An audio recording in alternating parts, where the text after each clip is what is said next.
সন্তান হারানোর শোকে অঝরে কাঁদছেন আর বারবার মূর্ছা যাচ্ছেন মা পারভিন আক্তার। বাবা জসিমউদ্দিন যেন শোকে পাথর। এলাকার প্রিয় মুখ জাহিদুল ইসলাম পারভেজের এমন মর্মান্তিক মৃত্যুতে কাঁদছে স্বজন ও প্রতিবেশীরাও।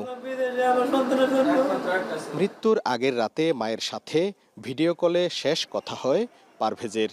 সন্তানের মৃত্যুর খবরে ভোরে বাড়ি ফিরেছেন কুয়েত প্রবাসী বাবা সাবেক ছাত্রদল নেতা জসিমউদ্দিন।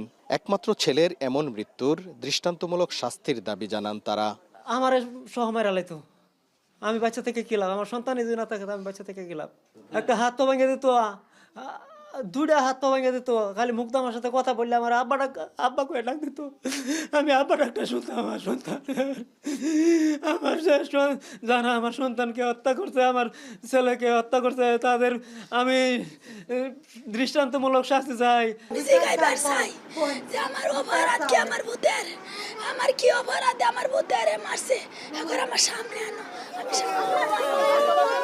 বাবা বিদেশে থাকায় নিজের গ্রামের বাড়িতে নতুন একতলা বাড়ি নির্মাণ করেছিলেন পারভেজ, কিন্তু সে বাড়িতে আর থাকা হলো না তার।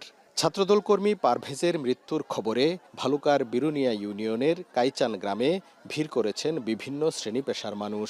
যারা এই ঘটনা ঘটাইছে এবং হত্যা করছে তাদের সুষ্ঠু বিচার যাতে হয়। লেখাপড়া করতো, সে বিএনপি রাজনীতির সাথে জড়িত ছিল, তার আব্বু বিএনপি রাজনীতির সাথে জড়িত। সেইভাবে জ্বরে পড়লো, এটা আমি সরকারের কাছে আমি এটার বিচার চাই। অত্যন্ত নম্র, ভদ্র এবং হাসি খুশি একটা ছেলে ছিল। তার মৃত্যু যেন আমার মাথার উপর আকাশ ভেঙে পড়েছে, বলার মতো ভাষা নেই।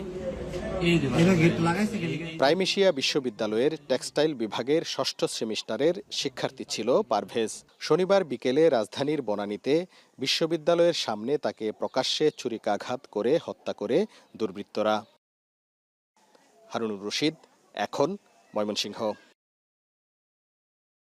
একনল হ্যান্ড ওয়াশ 100% প্যারাবেন ফ্রি, তাই নিরাপদ হাতের জন্য আস্থা রাখুন একনলে।